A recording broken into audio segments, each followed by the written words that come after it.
Welcome to the Leadership Expose podcast. This podcast is for purpose-driven leaders at diverse levels and organizations around the world who are seeking to scale and transform their leadership, to level up their business, and to create an impact on the lives of people all around them.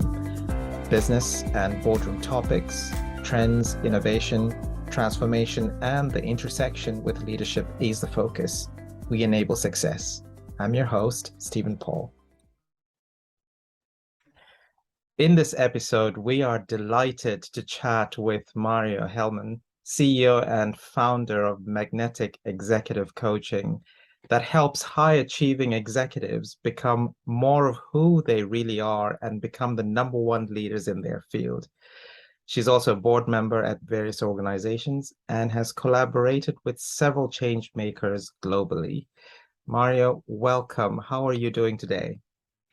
I'm feeling fantastic, thank you. Managed to do a bit of yoga first, which is, my new thing. I'm reorganizing my morning routine. So, yeah, I'm feeling quite good today. Thank you. I commend you on the yoga aspect. It is so refreshing. Unfortunately for myself, I can't say I do that. I do other things related to it, but not yoga. My wife does that though. Yeah, exactly. Well, as long as you do something, at least, I'm trying to incorporate exercise into my days and not keep it as a kind of separate, exercise, work, things, but it's kind of like, kind of more smooth transitions and I find that in the morning yoga is the best thing. And then maybe later on I can go to the gym and something, but just having that little moment, just 15 minutes, you don't have to go like, half an hour yoga, just 15 minutes is great. And it just kind of wakes you up and you're ready to start the day. Yeah, it's good for the mind and for the soul, isn't it? For the rest of the day. Marjo, tell us briefly, where are you based? I'm based in Helsinki, Finland. Lovely. Yeah, it's a nice place. We are doing this interview during the summer, and it's been really nice August as well. It's been warm, as in like I think rest of the Europe has been quite warm all summer. But yeah, it's if you ever come to Finland, I recommend you do it in the summer. Yeah. The winters are notorious as well, but for a different reason. Excellent. Marjo, you've had a colorful journey throughout your life and professional side of things. Tell us a little bit more about that. Tell us your personal and professional journey, the intersects of it. Well, I was born in a small town in Finland. No, I'm not going to go all the way there. That's going to be like, how old are you again? how many minutes is going to take? No. Yeah, like you said, it's been pretty colorful, but whose history isn't? I think we all have that kind of interesting journey. First, when we introduce ourselves, we always say like, I'm so and so, and this is what I do, and that's about it. But when you actually dig deeper, and I'm a communications coach, so I always make sure that I do this. I need to get the story out. I used to work in the TV news as well, so I wanted to get the story. So my story, I'm an entrepreneur and executive communications coach, and founder of Magnetic Executive, which is my coaching program for leaders.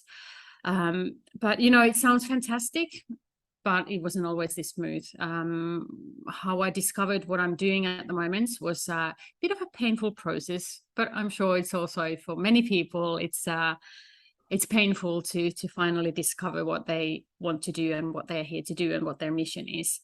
And mine was,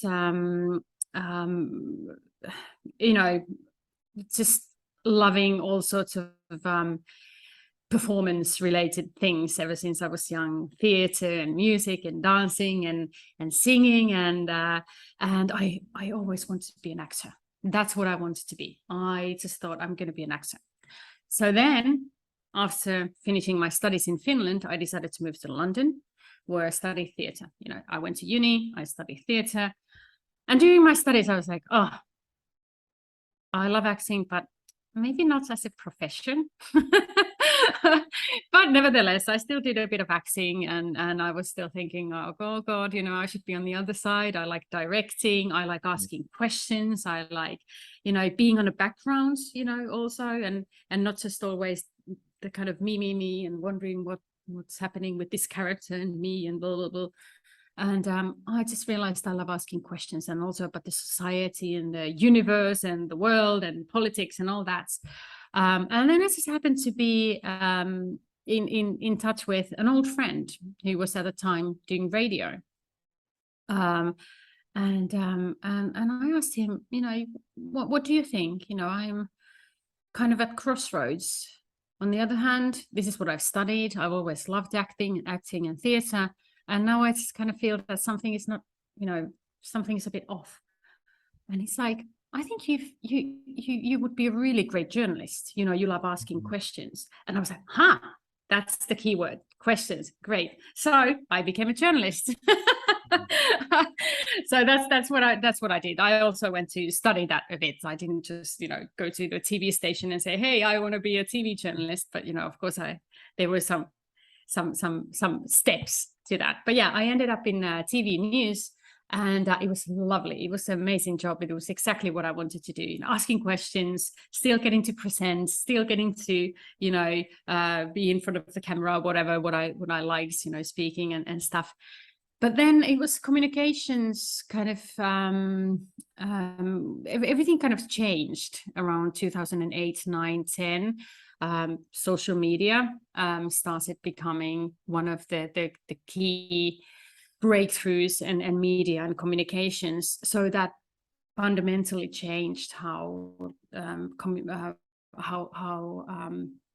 for example, news is created and how journalists work.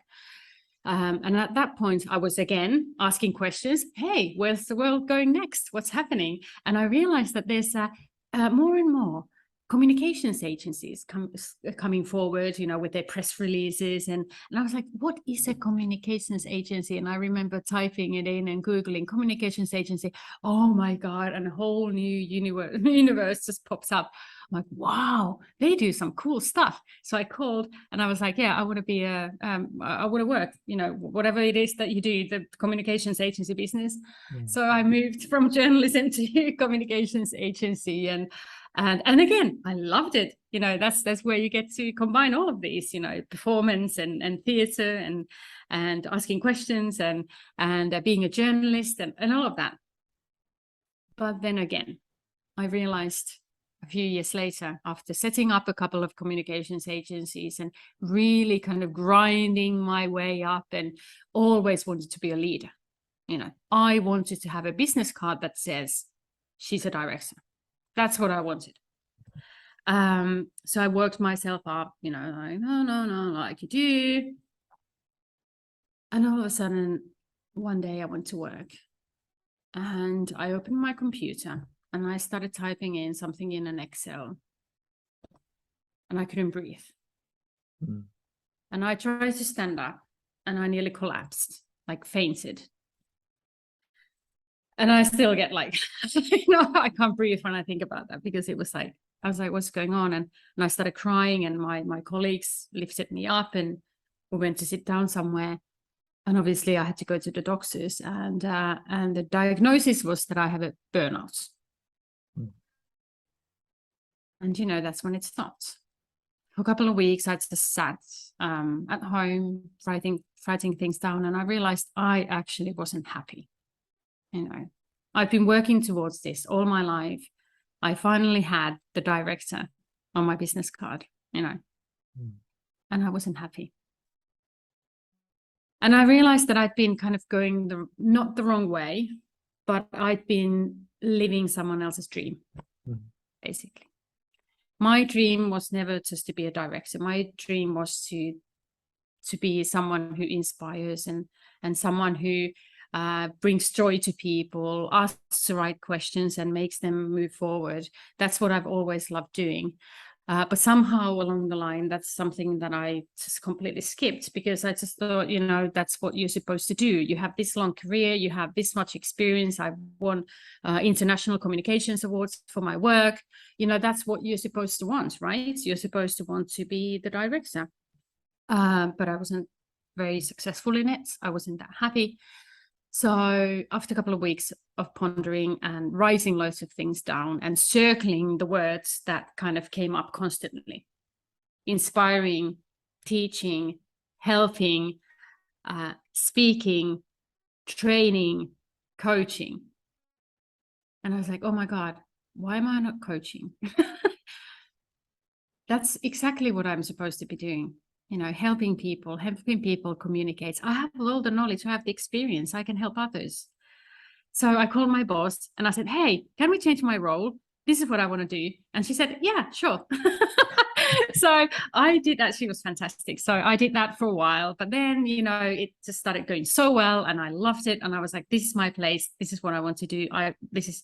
So I decided to start doing it for myself and set up my company. And now it's been 2.5 years and I've been doing this, leading my own company, being the CEO, yes. But it's different now. It doesn't feel like that's the purpose, but the purpose is actually to help. The purpose itself is not just to lead and be a director. The purpose is to be able to serve others. So completely different outlook. So that's the story. Yeah, it is such an insightful journey that you've described. And as I was listening, I could hear a number of aha moments for you, a number of pivotal moments. Yes. But there's also something that you mentioned around, asking questions and, coaching, which relates to questions and helping others. But also bringing in all the great things and the common denominators across all the things that you've tried and tested to what you're doing now, which leads to from communications to acting to journalism to, as you mentioned, training, everything. There's so many common denominators there, and it sounds like you have reached that. Do you feel that you've actually reached that stage where you feel you're actually bringing all those elements together in what you're doing currently? Yes. Yeah. Yes, I am. And it was such a, it's a low-hanging fruit, right? But I was so busy and I was just like going towards something that I didn't really even want. And having that kind of honesty with myself, that's one of the key. I talk about magnetic communication, and it's so hard for you to be magnetic if you don't know who you are, if you don't know what your inner voice is saying, and if you're not in touch with that. And I was, exactly like that. Yeah. I was just like, no, I'm supposed to want that, but I don't really want it. No, that's what you want. That's what you want. Come on. And then, and then being honest with myself, when everything stops, it's amazing. Like, it's unfortunate that we have to go through this, and everything stops moments when we actually realize what we're supposed to be doing. But yeah, when everything stopped, when I literally collapsed, and I had to, take a look at my life and take a look at where I was heading, when I realized that I hadn't been honest with myself and I hadn't been honest with my bosses. They didn't know that I didn't want to be a leader. They didn't know I didn't want to be a director. If I had been honest with them, they might have been, it might have been a completely different story. But I thought I wanted what I wanted, but then I didn't. So, it's just that kind of honesty and being kind of listening to your own inner voice. That's so important. Yeah, it's such an important aspect. Marjo, you're a strong advocate of next gen leadership and moving towards leadership 3.0 plus. Yes. And you mentioned about magnetic communication as an important ingredient towards that. Tell us a little bit more about your vision of next generation leadership and how you're actually bringing that message or bringing that framework to leaders, and you are interacting with powerful leaders globally as well. So how do you position that? Well, we the whole world has changed in this couple of years, and we again, that full stop, right? That I had, you know, when I collapsed, and it's unfortunate that everything changes in those pivotal moments. It changed for me, and it's also changed for the world. You know, when all of a sudden we are in the middle of this global pandemic, and we just have to stop. And we haven't really realized how much this has changed us, and how much it's also changed leadership, and how much it actually should affect the way we lead. You know, if that was a surprise, you know, pandemic was a surprise, and we didn't have the tools to first, to, you know, how we're supposed to, what are we supposed to do as a world and societies, what are we supposed to do? And then leaders were like, oh my God, I'm supposed to have, you know, I'm supposed to be giving the vision and the direction to my company, but I can't. I don't know what's happening. And then again, now we have a war in Europe again. Okay, didn't see that coming. And then there are so many new things happening, and then we don't know what's happening in the next half year, or even year, and even further. We have no idea. So also we have to face the reality. We have to say that, okay, we don't actually know. And leaders, if you look at the old school leadership, you look at the traditional leadership, it's always like the big leader who knows, you know, I know where we're heading. I know what's happening. Trust me, I can lead you through, you know, the whatever, rocks and stones and twists and turns, and just trust me. But now it's like, for next gen leaders, it's like, you have to be able to say, I don't know. And be comfortable with it too. Yeah, be comfortable with it. And that's hard. And so that's one thing for next gen leadership. And also I'd like to point out that when I talk about next gen leadership, I don't talk about age. You know, you don't have to be 20 to be a next gen leader. Next gen leadership is an attitude. You know, you can be 70 and you can still want to be a next gen leader. So that's out of the way now. So it's not about your age. You can still be a next gen leader, but it's more about the attitudes, and it's the shifts in mindset, like not knowing and being comfortable, being resilient with the fact that we don't know. And how do you lead people? How do you empower other people to take responsibility as well? And so it's about empowering people, coaching attitude. It's about working with people rather than isolating yourself in that ivory tower where you're supposed to know everything. And it's listening to your inner voice, you know, what I just described as well. Getting in touch with yourself below that surface, below that leadership, a leadership front that you're showing people, but it's actually letting the inner voice become the external voice. Yeah. So that's one of the key elements in I think in leadership 3.0. Yeah. So yeah. Yeah. Yeah. I completely agree, Marjo. I mean, like, I've found, as you were describing, lots of change, right? I mean, the world is changing, and so rapidly changing, and we are in this exponential age as well, and companies with lots of emerging technologies, you know, you have leaders who are leading companies. They are just doing, you know, they are just doing. And yes, of course, they are, you know, within the umbrella of a leadership team or under the umbrella of a title, which is okay. But as you were describing, listen to the inner voice, and, you know, attitude being next generation leadership. Those are critical elements, and also being comfortable about not knowing and listening and taking help.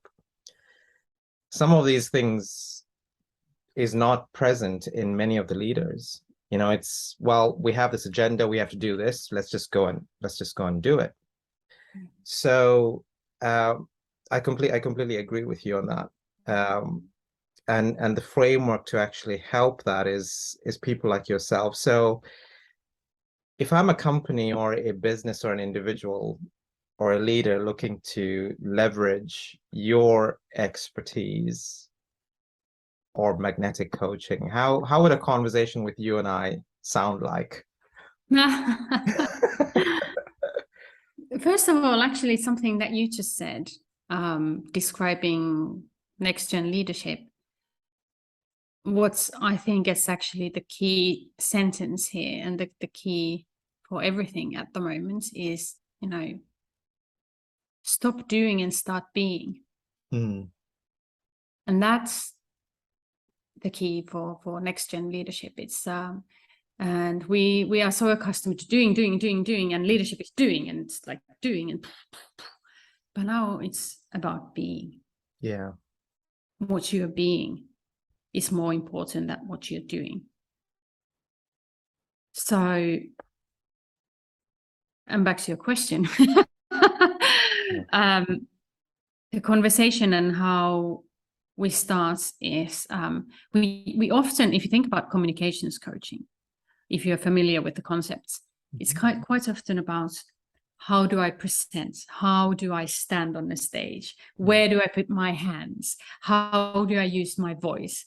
Do I move? Do I not move? How do I memorize my things? So it's a lot about technique, right? So it's like you learn things, it's like choreography in a way. Yeah. But I don't like doing that kind of communications coaching because I'm a journalist. So I want to get to the bottom of the things, right? So I always want to know the person underneath.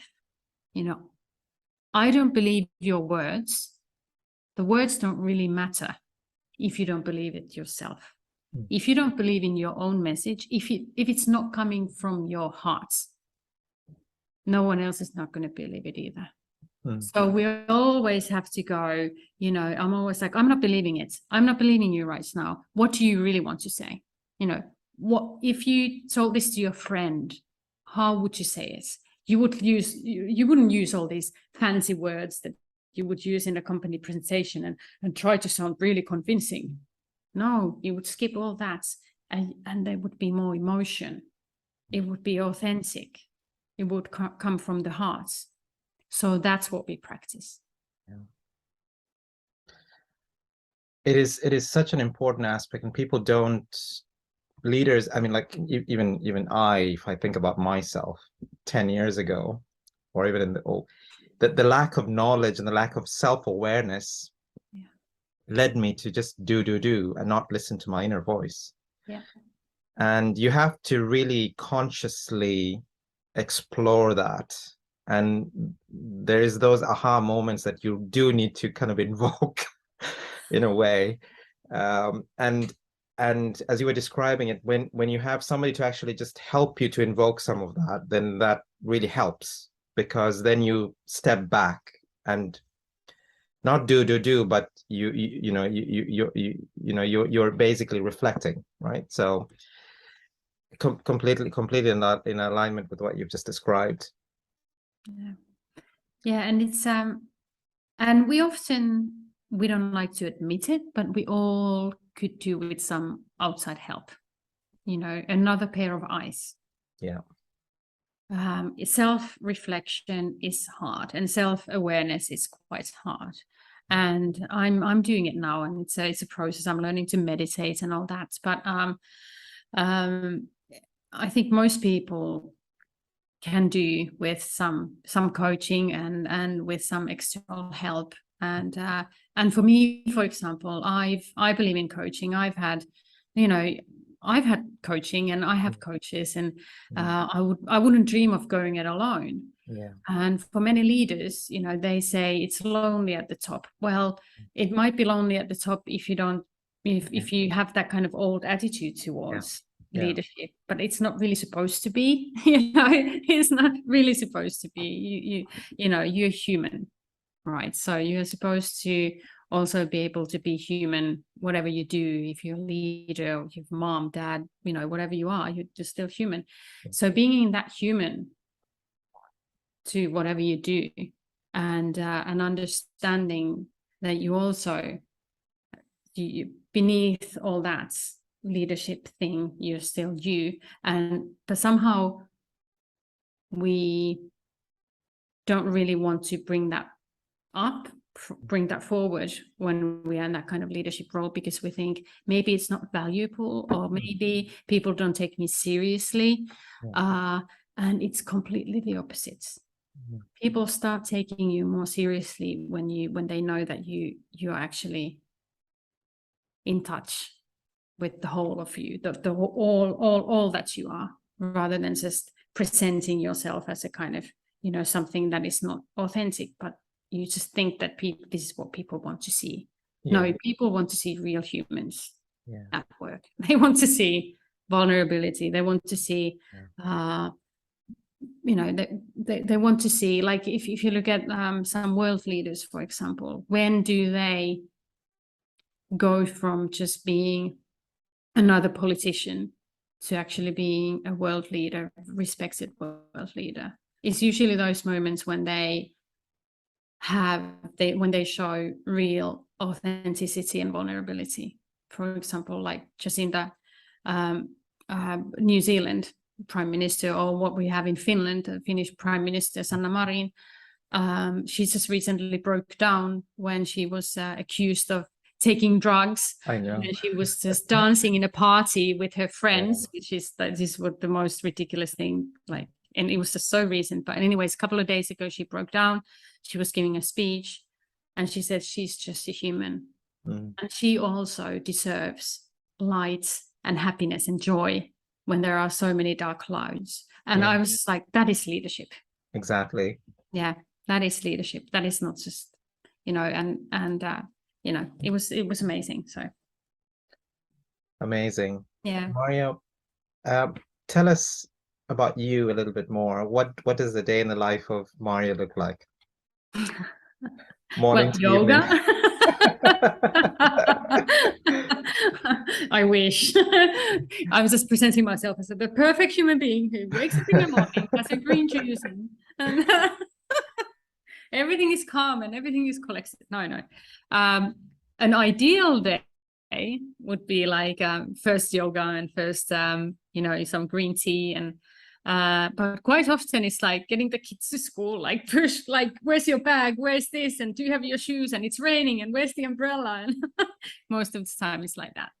But it's ideal day is when everything is nice, sunny morning. I get to do a bit of yoga, meditate a bit, and then I start working on my with my clients, serving my clients.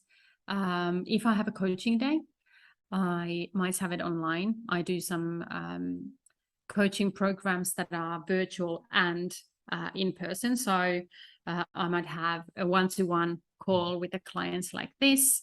Then I jump to an in-person workshop at the client site or in a different place. And I do a lot of writing as well. So as well as coaching, I also still have my communication side, my communications consultancy side.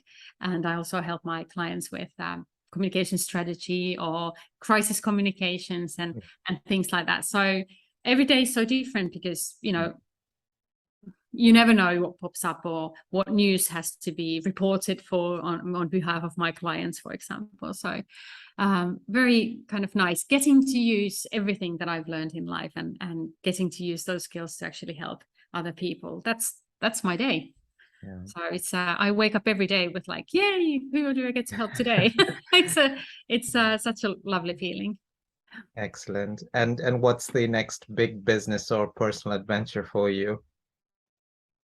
If you have one.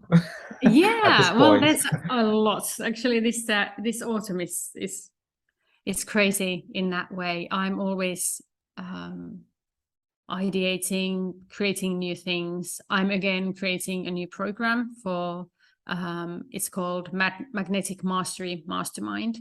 So it's for CEOs and leaders who want to grow and learn together. So we have a mastermind where there are let's say 10. I don't want to have a huge group, but 10 10 CEOs or leaders who come together every 2 weeks to discuss different topics. For example, presence. I believe your presence is your power. So presence is a key topic. And also communicating failures. That's big for leaders. They don't want to, they often ask, like, how do I communicate that? Or even how to communicate bad news. That's one of the topics. And also we learn about voice, how to use your voice for more influence. Voice is a gesture, just like anything else. So, how do you use your voice to influence people? So those are some of the topics that we explore. So that's one of the new things that is happening this autumn. And also so many collaborations. I'm collaborating with a dear friend, Dominique Drew, who lives in Monaco at the moment. She's American. She's an amazing mindset coach. So we're collaborating actually and creating a virtual retreat in September, and also taking the baby on the road, heading to London sometime this autumn also to do a retreat, in-person retreat in London.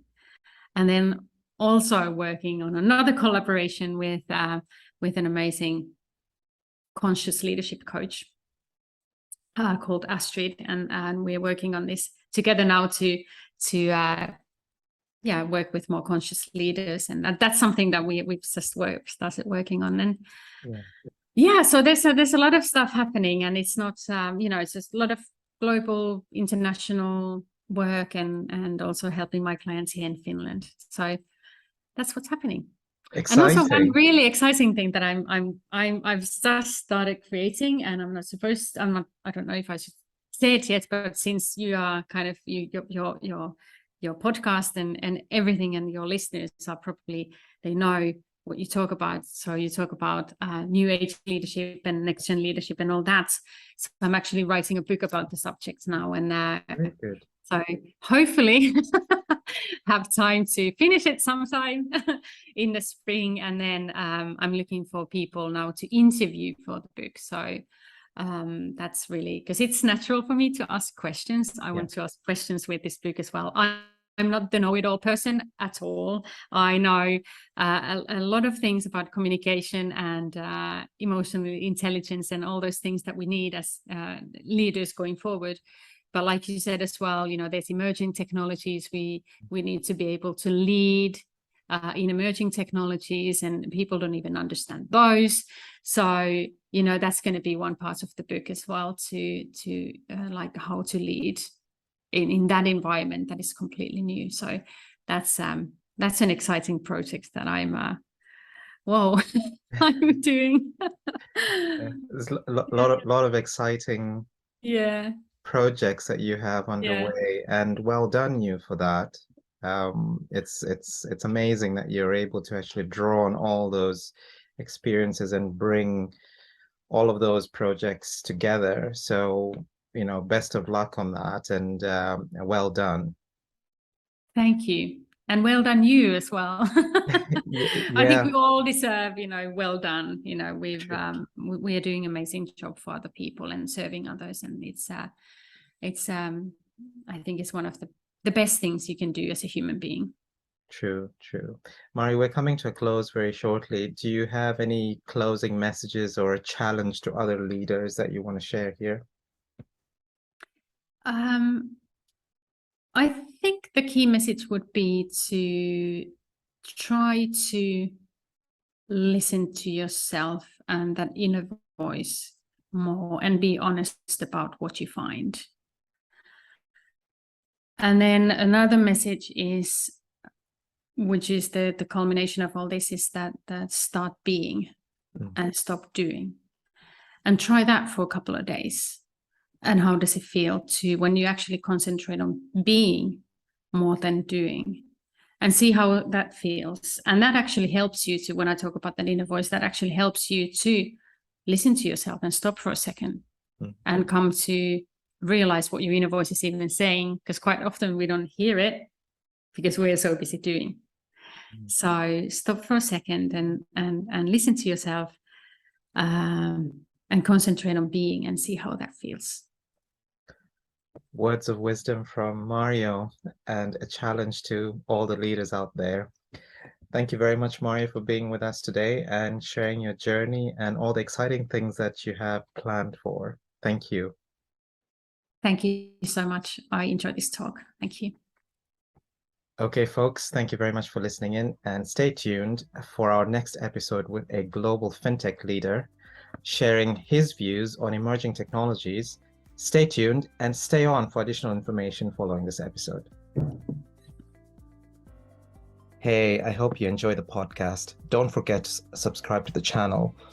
You're now seeing this part of the video also because you consume some of my content, insights, and teachings. Maybe you've been to my LinkedIn page or website or seen other social media ads or listened to my podcast. I'm Stephen Paul, a business and transformational executive coach, strategic advisor, leader, and board member. I've been in diverse roles, corporate executive, entrepreneur, and worked with businesses and firms of all sizes, built and launched businesses, created high-impact boards, and so forth in 4 continents. I get it. I've been there, done that, but what is different is I bring a unique perspective and a playbook. I've helped 100+ business leaders just like you to scale and align their leadership, top teams, the board, and overall business for growth. Leaders like Ivana from medium-sized company in the EU who grew 150% and expanded globally in under 5 months. After she started to work with me over facilitated sessions in an initial 3 days, I helped fine-tune their strategy and align their leadership team and board to be a cohesive driving force to achieve their dreams and outcomes. I want to teach you the same thing and more on how to scale and align your leadership team and board so you can increase your business growth and value. Get clarity on what is the next right strategy for you. There are multiple ways we can work with you. Number 1, click the link for a free, non-obligatory 60-minute initial strategic session. Let's get a feel for your dreams, your vision, your challenges, and let me convert that into a route map for you where we can co-develop and co-pilot. Number 2, enroll in an innovative and intuitive digital online course that I have created to help you transform. It's called Unshakable Resilience. It is the ultimate program for individuals and business leaders like you who want to be equipped at a personal and professional level to respond to any form of challenges or in crisis situations and take on opportunities with grit, resilience, and build a mindset of success. In essence, you want to be unshakable, thrive in crisis, take on opportunities in the face of adversity, and build a success mindset. So, click the link below to learn more on how I can personally help you individually and your firm to scale and align your leadership team and business and pivot in a transformational way. And for you to experience this, whatever the challenge you're facing, get in touch with me. Let's discuss, and I will share my insight rapidly to enable your transformation. Click the links below.